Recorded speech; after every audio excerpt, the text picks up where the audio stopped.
Está começando o podcast Política Sem Gravata. Bate-papo sem formalidades, mas com muita história de lideranças políticas de Santa Catarina. Olá! Estamos chegando com mais um podcast Política Sem Gravata. Quer ficar bem informado sobre tudo o que acontece? Acesse portallitoralsul.com.br. Neste episódio, recebemos aqui nos estúdios do Portal Litoral Sul o prefeito de Turvo, Sandro Sirimbelli. Sandro é casado com a Rosani, pai de 3 filhos. Atua na iniciativa privada com a loja de eletrônicos e móveis. O pai de Sandro, Alcides, já foi vereador e presidente da Câmara. Em 2000, se candidatou a prefeito de Turvo e não foi eleito por 300 votos. Já em 2020, Sandro tentou novamente e foi eleito com 3.621 votos, uma diferença de 187 votos para o segundo colocado. Seja bem-vindo aos nossos estúdios, Sandro. E a gente sempre começa perguntando, né? Como é que foi esse início na política?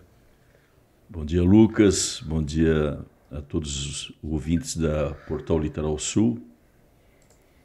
É uma satisfação estarmos aqui para conversar a respeito do nosso município, a respeito da minha história. Na verdade, eu sempre fui muito atuante na causa comunitária, né? Eu tive um momento também de participação de esporte e a minha formação eu sou formado em administração de empresas aqui pela Unesc, antiga FUCRE, na minha geração, e tenho 3 anos de direito. Isso tudo me levou a eu participar muito das atividades municipais. Teve um período que eu estive estudando fora, dos 16 anos até 23 anos de idade. Depois, quando eu voltei, eu tive um conselho do meu pai, que ele achava que eu deveria me envolver e escolher um partido político. Aquilo, a princípio, não me interessava porque, naquela época, quem tinha comércio, quem tinha indústria, não gostava de se envolver com política, porque tu sempre acaba tirando um cliente ou outro, principalmente em cidade pequena, né? Que é muito acirrada a política. Aí assim eu fiz. Ele me dizia que algumas pessoas comentavam sobre o meu nome, que eu poderia ser um candidato a qualquer coisa, que eu deveria exercer a minha liderança e que eu tinha que fazer alguma coisa pelo município. Então fui aconselhado por ele, estudei qual partido, aí eu optei por um partido e, surpreendentemente, quando eu escolhi, era o último dia, era um dia de junho, que era o último dia que eu poderia me filiar a algum partido.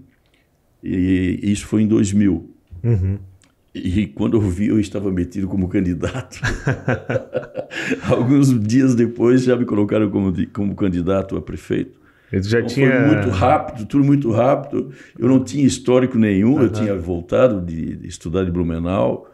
Né? E aquilo, quando eu vi, eu estava envolvido. Voltei a procurar o meu pai, pedir um conselho para ele, que o meu nome estava sendo indicado para prefeito. Ele disse que eu acho que deveria ser renovado.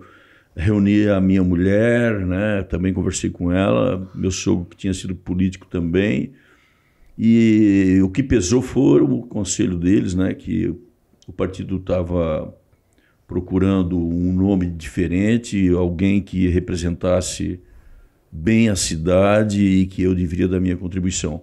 Como eu aprendi no comércio, com todas as experiências que a gente teve como presidente da CDL, eu fui também diretor da Federação Catarinense do Comércio e, certa vez, a gente foi em um congresso em Brasília e lá eu escutei do Jarbas Passarinho que não existe comércio forte em cidade fraca. Uhum. Então, aquilo mexeu muito comigo, né? Que nós tínhamos que tornar a nossa cidade forte para que o comércio continuasse forte. Então não adiantava nada eu querer que o comércio fosse forte se a cidade economicamente é fraca. Então eu tinha que fazer alguma coisa. Então aí emprestei meu nome, né? A gente não teve êxito. Mas o senhor não tinha o planejamento de ser candidato, o senhor tinha o planejamento de participar da política e se filiar a um partido. Quando se filiou, aí o pessoal começou a falar, não, você vai ser o candidato, vamos lá e tal. E aí... Pressão muito grande. Isso faltando pouco tempo para a eleição? Pouco tempo para a eleição. Então tem um período, se não me engano, é 6 meses que a legislação diz que naquela data tu é obrigado a colocar o candidato. E foi ali, próximos a essa data, que fui convidado para ser candidato a prefeito. né? E aí, nesse período todo, de 2000 a 2020, esse período eu sempre tive como presidente do partido, né? Coordenei várias campanhas. Não, e voltando um pouquinho lá na campanha, como é que foi a campanha em si, assim, a tua primeira experiência? Casa em casa, reunião, como é que foi pra ti, assim, essa experiência de ser candidato a primeira vez? Estressante porque, assim, ó, eu era candidato pela primeira vez e eu estava concorrendo contra um cara muito experiente, né? Sim. O Heriberto Schmidt, ele tinha sido já 2 vezes prefeito da cidade, né? E naquela época a legislação tinha mudado que tu podia pela primeira vez ir à reeleição. Então ele estava no comando e eles estrategicamente foram muito inteligentes e trouxeram um ex-prefeito para ser vice, falecido Teixeira, Adualdo Teixeira. E aí nós olhamos aquela montanha política, aqueles dois patrimônio político contra eu e um vice que tinha participado de uma candidatura a vereador, o Vânio Pitts, um colega que até hoje eu tenho uma relação muito boa com ele. E, então era 2 meninos inexperientes contra 2 gigantes da política. Já acostumado com a política. Então foi ali que a gente aprendeu muito, mas aí a gente pregou muito a renovação naquele momento, sabe? E isso deu muito certo. Deu muito certo. A gente deixou assim, ó, um legado muito legal para a juventude. Eu tinha 38 anos quando a gente foi candidato. E realmente eu exerci muito bem a renovação política do nosso município. E aí todos até hoje dizem que se nós tivéssemos mais uma semana de eleição, de campanha, nós íamos chegar bem mais próximo. Aí de lá para cá sempre estive envolvido na política, nunca fiquei longe. Teve um momento que nós tínhamos um vazio muito grande na MESC como um deputado estadual, porque o deputado Leodegar, que era o estadual da época, foi para federal, e nós estávamos num vácuo muito grande, que nós não tínhamos candidato a deputado estadual. Aí nós fomos procurados, né? O Tata de Maracajá, eu, a Karen Surian, nós fomos procurados para representar, então, a opção de um dos 3 ser candidato a deputado estadual. O deputado Zé Milton era prefeito de Sombrio na época. E aí o partido me escolheu dentre os 3. A gente fez uma maratona aí em todos os 15 municípios. E quando a gente terminou a visita desses 15 municípios, o partido chegou e disse: Sandro, o Tata abriu para ti, a Karen Surian abriu para ti, e tu é nosso novo candidato a deputado estadual. E aquilo também, de novo, eu estava saboreando aquela experiência que eu tive em 2000, de que era próximo da eleição e que eu estava imaturo novamente, e que aí sim, eu já estava mais maduro. Eu disse não. E isso foi na próxima eleição, que eu perdi em 2000 e foi em 2022, provavelmente, a eleição para deputado estadual. 2012, né? 2002. 2002, isso.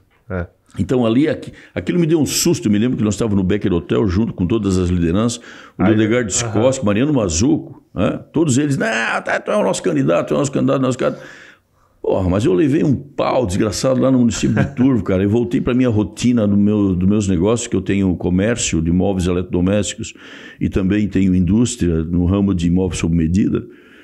Aí eu disse, eu olhei para frente, eu olhei para trás, eu olhei e disse, não, eu não vou saborear essa experiência, porque eu me lembro assim que naquela época, quando eu perdi a eleição, a gente vai se envolvendo e vendendo tanto a ideia, né, da mudança, de ideias novas. Rapaz, eu fiquei uma semana na praia fora do ar. Até assimilar o que tinha acontecido. Eu lembro que eu saía de casa e para mim na beira da praia eu ia olhando para os 2 lados para que ninguém aparecesse, que ninguém me visse, de boné e óculos escuros. Então tu olha bem como é muito forte a derrota para uma pessoa que não estava preparada. Eu não estava preparado para ser candidato. Porque quando tu te prepara para tudo, né? E eu não tive tempo para me preparar. E quando eu vi, eu estava envolvido pela sociedade e aquilo a chama estava cada vez mais forte. E tu acreditava que ia ganhar. E quando chegou na hora, a urna abriu e infelizmente a gente perdeu. E aí eu não estava preparado para levar outra porrada dessa, meu. E em cima da hora de novo? Aí em cima da hora. Aí eu disse que não. Isso gerou um problema muito grave, porque depois o Leodegar também não tinha uma dobradinha ali. O Leodegar, naquela época, ficou como suplente, ele também não se elegeu. E aí ficamos militando para cá, um pouco para lá e tal, até 2020, então, quando nós tínhamos enfrentado uma eleição dura para a Sersul, que a nossa cooperativa de eletrificação, ela distribui energia ali para 5, 6 municípios. E aí o Ney Zanetti me convidou para ser vice da chapa dele. O Partido Progressista, no qual eu sou filiado, entendeu que era uma oportunidade de a gente ajudar também na Sersul. Nós vencemos a eleição e aí o meu nome ficou um pouco mais forte para que eu disputasse a eleição. Mas isso tudo eu te confesso, Lucas, que nada foi premeditado para que eu fosse candidato a prefeito. Isso naturalmente, né, com a vitória de uma eleição, o teu nome acaba ficando mais em evidência, né? A tua vitória, digamos que a tua vitória na Sersul pavimentou a candidatura a prefeito, não foi pensado. Não tenho dúvida disso. Não foi pensado. Tanto que no último dia, de novo, lá em junho, quando até meia-noite nós tínhamos que apresentar um candidato, eu não era candidato a prefeito. Fechar as atas das convenções partidárias, né? Exatamente. Para homologar. O meu candidato era o Arlindo Manente, que já tinha sido derrotado na administração, na eleição anterior com 700 votos. Ele e a Carmo Olivo, que é a esposa do Abel. E naquele momento eu era presidente do partido. Então, o meu candidato, naturalmente, seria aquele que foi derrotado. Aí ele não quis, ele abriu. E fomos ofertando, leiloando, e ninguém dentro do nosso partido demonstrou interesse, né? E aí, de novo, a artilharia se voltou contra quem? Contra o Sandro Cirimbelli. Aí estava lá Zé Milton Schaeffer, estava lá todo mundo, e a pressão... Rapaz, eu me lembro que todo mundo olhando para mim para me dizer sim, eu fui pro banheiro. Quando eu cheguei no banheiro, estava o Oswaldo Fávaro, que é um grande amigo meu, que é vice-prefeito da cidade hoje.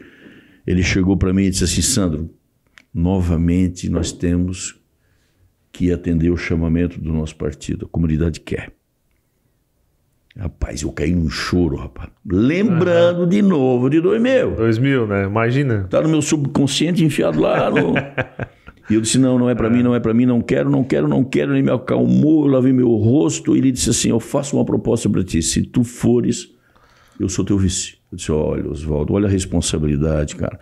Nós não estamos preparados, nós não fizemos nesses 4 anos para nós só fizemos para os outros. Vamos. E saímos do banheiro, rapaz, decididos em ser candidatos. Então eu posso dizer para ti que nós fomos um azarão. No último dia, no último minuto. No último minuto fomos à eleição. E como é que foi a construção dessa campanha, né? Depois dessa decisão, né? Vamos ser candidatos. Como é que foi essa construção até a construção ela se deu assim, ó. O nosso adversário mais forte que nós temos hoje no nosso município é o MDB. Eles estavam há 12 anos no poder. E é indiscutível de que o poder também acaba te desgastando. Frustra aqui, acerta ali, mas frustra lá, acerta um pouquinho mais. E aí nós construímos uma plataforma sobre vamos fazer mudança. E foi em cima dessa proposta, né, dessa plataforma, que nós vencemos a eleição e o povo aceitou as nossas ideias, os nossos planos. Tivemos 3 candidatos na época, PSDB, teve um candidato, o PP teve outro candidato e o MDB outro candidato. A gente se sagrou vitorioso, mas nós somos muito parecidos com a torcida do Vasco, tá? Eu sou vascaíno e o Vasco, quando ganha, a gente ganha tão pouco que a gente não sabe nem comemorar. E no dia que a gente venceu a eleição, olhamos um para o outro e não sabia nem comemorar. Não sabia nem o que fazia. De tanto que a gente já tinha perdido. Mas foi muito boa e hoje estamos aí à frente do município com muita responsabilidade, trabalhando muito duro, tá? Muito duro. E como é que foi para as diferenças que tu notou, né? Claro, daquela eleição em 2000 para essa eleição de agora. Tinha a pandemia, né? 2020, né? Teve algumas restrições, teve o acréscimo também da rede social muito importante na eleição. Como é que tu viu a diferença? Assim, essa eleição ela estava um pouquinho mais, digamos, gostosa? Como é que foi essa eleição comparado com a... A eleição de 2000 ela foi muito mais gostosa, tá? Porque a gente saiu do anonimato e, pela minha idade que eu tinha, a juventude abraçou muito a ideia. Tanto que o vereador mais bem votado foi um jovem, que na época se chamava Delrin Scarabellotti.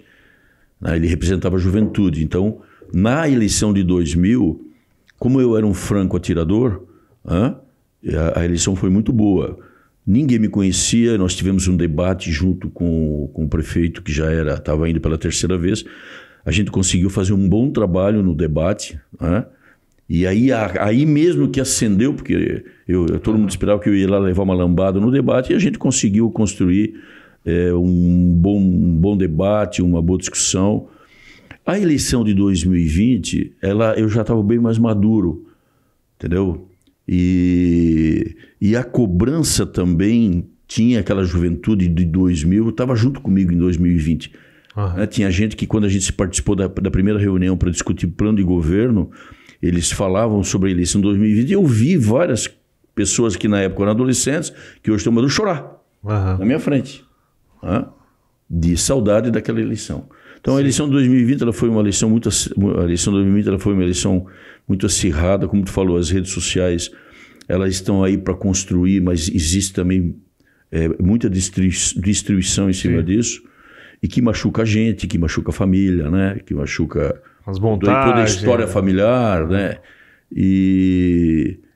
Mas foi um belo trabalho também, te confesso que foi um belo trabalho. Mas se for para comparar entre as duas, a de 2000, ela foi mais festiva, mais alegre, não sei se é porque a gente fez muito mais comícios também na época. Porque 2020 foi bem restrito também, não podia reunir muita gente e tal. E como é que depois que tu ganhou, assim, que tu falou, vocês não souberam como festar, mas vocês foram comemorar, depois, né, já começaram a pensar o que nós vamos fazer, como é que foi essa transição ali? Até assumir. A transição foi, no dia da festa, eu e o vice-prefeito Oswaldo já estava pensando em reunir todo mundo para começarmos a fazer o nosso plano de governo. Nós tínhamos já o nosso plano de governo em campanha, pronto. Olha a responsabilidade que nós tivemos, Lucas. Vamos falar sobre saúde? Sim. Chamamos os médicos, enfermeiros, auxiliar de enfermagem, pessoal da odontologia, reunimos tudo numa sala e colocamos para eles quais são os gargalos que a saúde tem em nosso município. Colocamos tudo no nosso papel. Quais são os gargalos que nós temos na educação? E assim, nas 8 pastas que nós temos na nossa administração. Depois de colocado isso, depois de colocado que nós vendemos todas essas ideias, que foi a sociedade que escolheu, nós começamos a pensar assim, agora nós precisamos construir. Quem representa tudo isso? Quem será o secretário dessa pasta? E aí eu sou obrigado a agradecer ao meu partido, porque eles deixaram completamente na minha mão e na mão do vice Oswaldo a liberdade para nós escolhermos. E nós fomos muito, muito felizes nas escolhas. Estão todos aí com a gente até hoje, trabalhando muito duro. Eu posso dizer para ti que eu tenho orgulho dos 8 secretários que eu tenho, os cargos de confiança, todos eles muito comprometidos, porque o nosso lema lá é servir. Eu tive uma experiência na vida de trabalhar na exatoria estadual. Exatoria é um braço da Secretaria da Fazenda. Eu era lotado na exatoria de Turvo, e lá eu aprendi o trabalho público. E eu tinha orgulho de trabalhar naquele setor. E aí, quando me tornei prefeito, eu trago isso comigo, como eu sou um servidor público e eu preciso dar bons exemplos e fazer com que todos os servidores, de carreira ou não, também tenham orgulho de trabalhar na prefeitura. Acho que está na hora no Brasil, viu, Lucas, de uma vez por todas, nós ficar olhando um servidor público como um mero cidadão que não dá certo em lugar nenhum. Não. O servidor público tem seu espaço, tem sua responsabilidade. Eu estou fazendo uma reforma administrativa dentro do meu município, eu fiz concurso público, eu tenho cargos tão expressivos lá dentro que eu exijo nível superior, melhorei o salário. Só para tu ter uma ideia, para as pessoas que estão fazendo hoje a refeição das nossas crianças na cozinha industrial, eu melhorei o salário e exigindo nível. Para o conselho tutelar, eu estou fazendo a mesma coisa. Conselho tutelar, antes era uma eleição, e hoje estou pagando o dobro do que recebiam, mas eu estou exigindo que seja ou pedagoga, ou psicóloga, ou que tenha serviço social, ou que seja formado em direito. É muito sério o problema das famílias, é muito sério o problema das crianças para nós fazer para nós fazer uma eleição e não qualificar essas pessoas que precisam dar resposta para a sociedade. Né? E assim lá dentro também, aonde tem hoje o pessoal da licitação, o pessoal que está trabalhando no RH, o pessoal que está trabalhando nos tributos, todos concursados, tudo com nível superior. Então, eu penso que, assim como em Turvo, assim como no Estado e assim como na União, eu acho que nós temos que ter técnicos profissionais para que toquem a nossa administração, porque a gente é passageiro, e quando vir um novo prefeito, esse novo prefeito ele já vai ter profissionais de carreira. Ele vai mudar a técnica administrativa dele, mais rápido ou menos rápido, mais social ou menos social, mais infraestrutura ou menos infraestrutura. Mas as pessoas que estão lá dentro da nossa administração são pessoas capacitadas, né, que vão dar todo o retorno para o prefeito fazer um belo trabalho. Essa é a minha filosofia. E como é que foi assim, o sentimento de quando tu assumiu o prefeito? Tu, né, sentou na cadeira já com a faixa ali. Qual foi o sentimento? O que tu sentiu naquele momento ali? Muita responsabilidade, né, Lucas? Nós temos 13 mil pessoas e o pessoal clamava por mudança, né? Então, a sensação é uma sensação de desafio, né? Porque eu sou da iniciativa privada, né? Como eu falei para ti, da minha formação acadêmica, os meus negócios lá, eu dava o tempo do que tinha que dar o tempo, mas na coisa pública a gente teve que aprender a entender o tempo da coisa pública, porque lá eu sou obrigado a cumprir a lei. Nada do que eu quero, nada do que a lei é, aquilo que a lei determina. Então isso me incomoda porque eu sou ansioso, porque eu sou da iniciativa privada. A burocracia, tu quer dizer, né? Que tem... a parte do tempo, né? Por exemplo, vamos fazer um processo licitatório. Tu tem que arrumar 3 preços, tu tem que ter um tempo para formar o edital, depois tu tem que dar um tempo para as pessoas participarem, depois que o vencedor ganhou, tu tem que dar um tempo que as pessoas podem recorrer. Cara, isso é um parto. E para mim, que sofro de ansiedade, confesso aqui a todas as pessoas que nos ouvem de que eu tenho que tomar remédio para dormir. Porque é aquela obra que o edital tá lá, a licitação tá correndo, assim, 30 dias. Lá no meu negócio, eu vendi aqui agora, eu planejo ele para entregar tal data. Então eu coordenei próxima venda. Na iniciativa pública, não é o tempo da gente. Sim. Sabe? Não é o tempo da gente. E as pessoas que estão nos ouvindo aqui, que já foram prefeitos, sabem o que eu estou falando. Né? E aí tu cobra todo dia e não vai, porque o prefeito calma, porque tem que ter o processo de defesa. O prefeito calma, porque tem o de contestação. O prefeito calma. Mas tudo bem. Aí, respondendo então a tua pergunta, né, que tu perguntou qual foi a sensação, a hora que eu sentei na cadeira, foi de desafio. Muito desafio. E como é que tá, né? Chegando no 3º ano de mandato, quais são as ações que tu destaca? Tem um programa de investimentos? Como é que tá a situação? Quais são as ações nesses 3 anos que tu destaca, assim? Bom, continuando aí, quando eu sentei na cadeira, né? A sensação de desafio, a primeira coisa que a gente fez foi reunir o secretariado para fazer um planejamento. Fizemos um planejamento dos 4 anos. Como qualquer gestor, no mínimo tu tem que fazer um planejamento. Sonhar alto. E foi o que nós fizemos, né? Primeiros 6 meses a gente pediu para que a sociedade nos desse um tempo para conhecer a coisa pública. Aí a gente entendeu a coisa pública, a gente tomou conta dos números e no 2º semestre, então do ano de 2021, nós já tínhamos todo o nosso planejamento e fomos atrás de recursos. Eu acho que a gente conseguiu um recurso vultuoso tanto do governo federal quanto do governo do estado.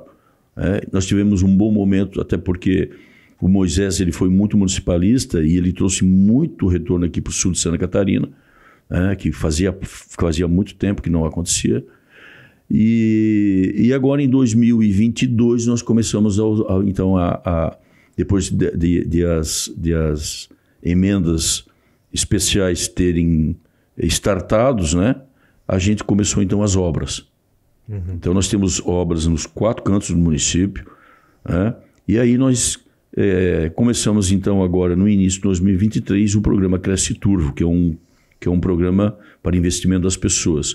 Né? Então é agora que nós vamos entregar até final de 2023 em torno aí de aproximadamente 10 milhões de reais em obras no nosso município. Então o planejamento está continuado. A única coisa que nos preocupa é um pouco a demora do governo do estado de continuar repassando as emendas especiais, mas é tudo aquilo que for de emenda própria, né, de recurso próprio, tudo aquilo está acontecendo. Né? Vale a pena dizer para ti aqui, Lucas, que alguns números importantes da nossa administração. Né? Existe um programa Previne Brasil, que é as estratégias da saúde da família. Quando a gente entrou na prefeitura, nós estávamos com uma nota de 4,7. Hoje nós estamos com 9,8. Tá? Significa dizer que nós estamos fazendo o dever de casa com a prevenção na saúde.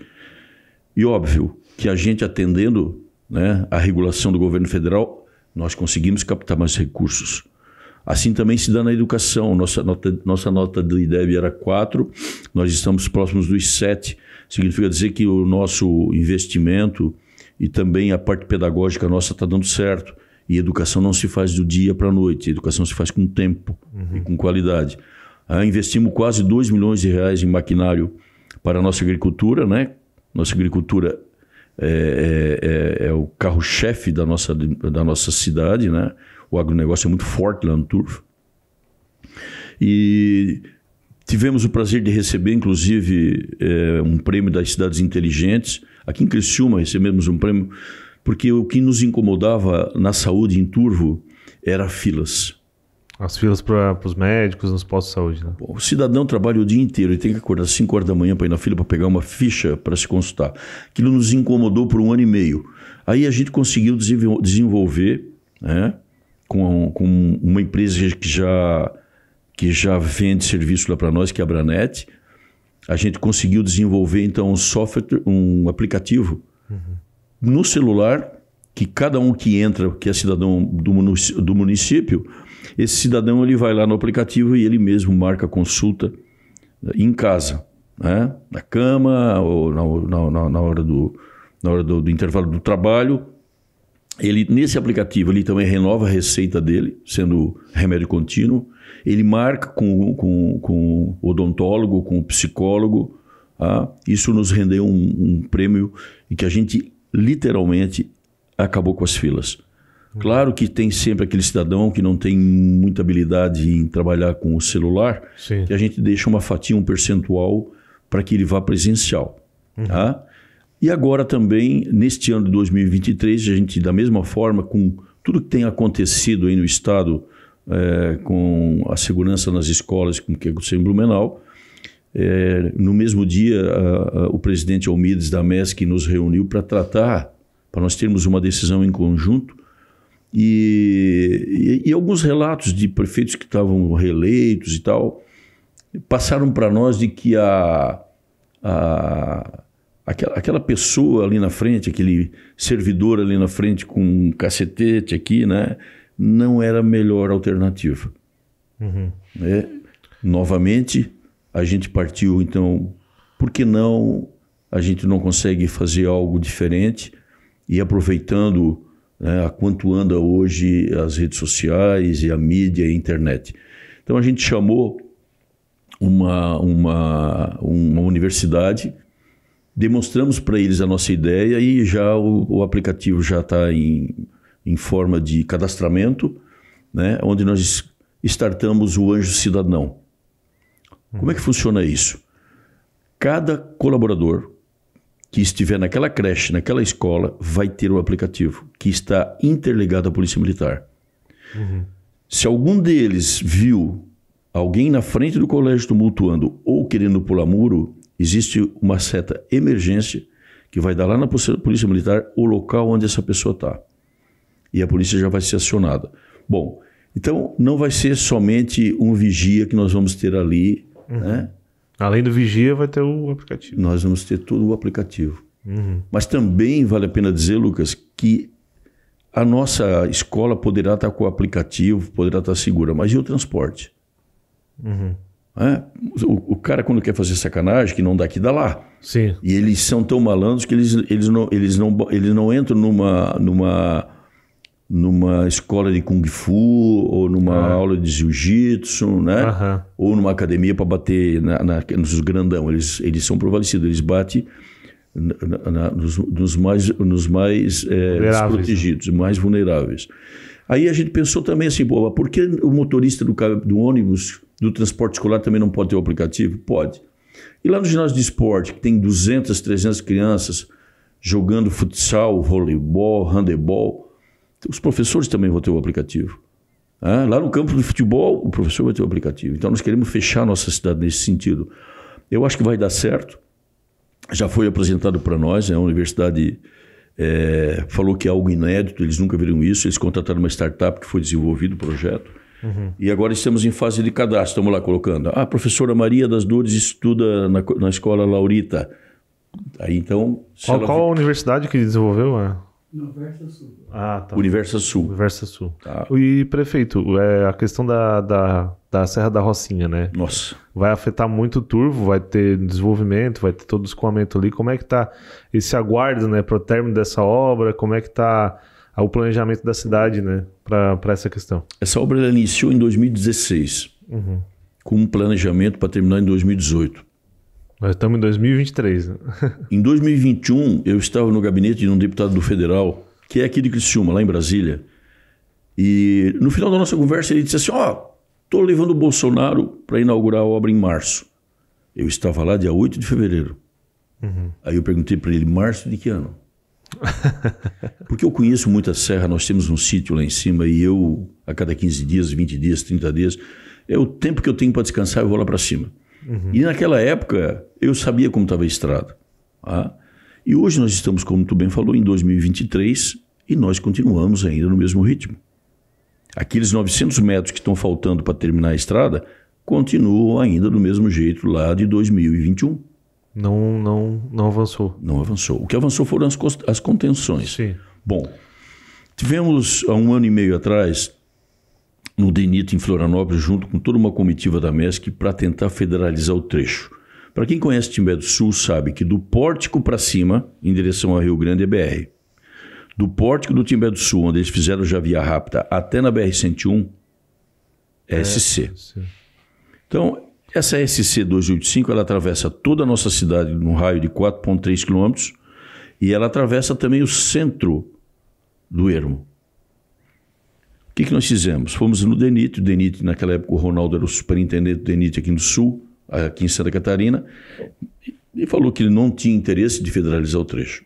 Procuramos então o Estado, o Tiago Vieira era o secretário do DENINFRA, colocamos para ele que eles não tinham interesse, nós precisávamos que o Estado fizesse a parte deles. Então nós criamos um programa chamado Travessias Urbanas, exatamente para revitalizar toda a parte nossa, para dar mais fluxo de trânsito, para revitalizar o asfalto, onde tem buraco, arrumar, estreitar o canteiro central para que a gente conseguisse fazer uma ciclovia que não tem.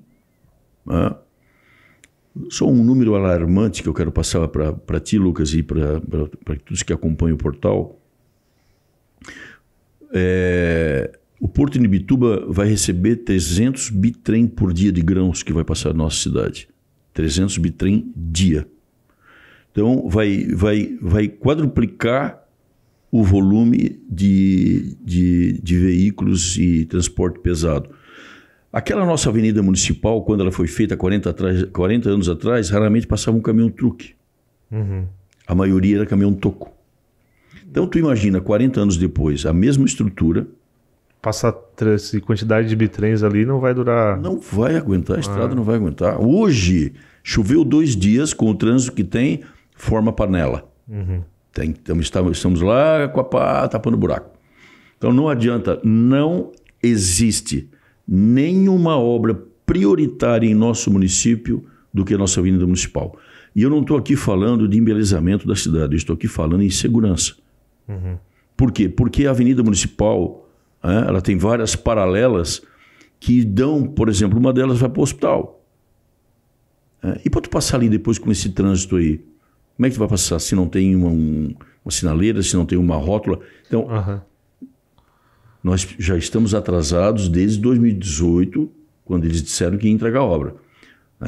O DENIT acho que deveria ter federalizado até na BR-101. Para fazer também no mesmo... Para nós termos mais capacidade, né, financeira do governo federal, que é de responsabilidade deles, de fazer um anel viário.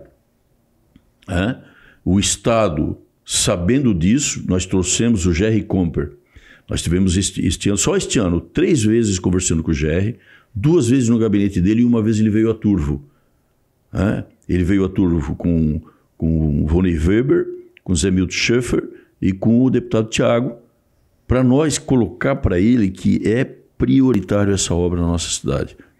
Saímos da reunião bastante otimistas, porque ele colocou como uma obra prioritária, tá? E agora estamos aguardando, né? Mas nós não podemos, Lucas, de forma nenhuma, esperar abrir a BR-285 para depois revitalizar. Pô, vamos fazer já esse troço. Revitaliza, deixa pronto, o orçamento é em torno de 10 milhões de reais. A Iguatemi fez o projeto, está na gaveta do Gerry. O dia que eu for lá, eu disse, Gerry, abre a gaveta aí para dar uma olhadinha se meu projeto não está aí. Aí depois o assessor dele disse assim, não, eu conheço o projeto. Esse projeto está pronto, já foi aprovado pelos engenheiros que são fiscais de obras, já foi aprovado pelo teu pessoal, o projeto está pronto para a licitação. O grande problema é que nós entramos num período eleitoral, quando o projeto ficou pronto, que foi lá para agosto, setembro, final de setembro. Sim. O projeto ficou pronto. Nós estávamos num projeto eleitoral, quem desenvolveu perdeu a eleição, e agora quem entrou está achando que eu fiz, que quem fez para mim foi o adversário. Só que o Jorginho, e eu disse isso para o Gerry, Jorginho, Gerry, eu vou te passar uma informação aí para tirar da frente a política. Jorginho foi o governador que foi eleito com 82% do voto no meu município. Essa obra é necessária, cara. Não é politiqueira. Eu preciso dar segurança para a minha população. E foi esse o discurso que está levando para que, de repente, eu consiga isso mais tardar, depois da festa do Colón no nosso município. Lá para setembro, eu acho que nós vamos ter boas novas para o nosso município com relação a essa obra. Mas ela é muito preocupante, porque a cultura da nossa população lá, Lucas, a cultura nossa é de andar ainda em cima daquela SC de trator.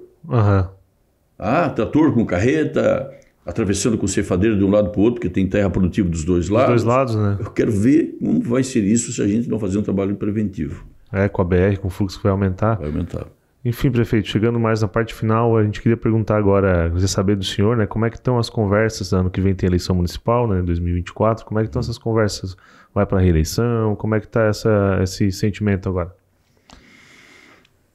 Olha, Lucas, é assim, eu não sou político, tá? Eu venho da iniciativa privada, eu acabei de relatar para ti aqui como aconteceu na minha vida isso. Eu tenho ainda lá atrás do Jarbas Passarinho, não tem cidade, não existe comércio forte em cidade fraca, então isso está dentro de mim, essas coisas, sabe? Muito bem, eu tenho uma responsabilidade que foi colocada na campanha que o pessoal queria mudança. E eu estou trabalhando muito forte para que eu tenha uma boa avaliação. Porque senão eu mesmo vou dizer assim, não consegui mudar, eu não mereço reeleição. Então, eu estou trabalhando muito forte para que a sociedade olhe e enxergue que valeu a pena a mudança. Porque se eu não conseguir, ninguém me convence de ir à reeleição. Bom, vamos lá. Tu tem uma boa avaliação, e o meu cargo não é meu, é um cargo que é do Partido Progressista. Se tiver alguém mais preparado do que eu, que possa assumir para desenvolver um bom trabalho, seja bem-vindo, eu vou apoiar.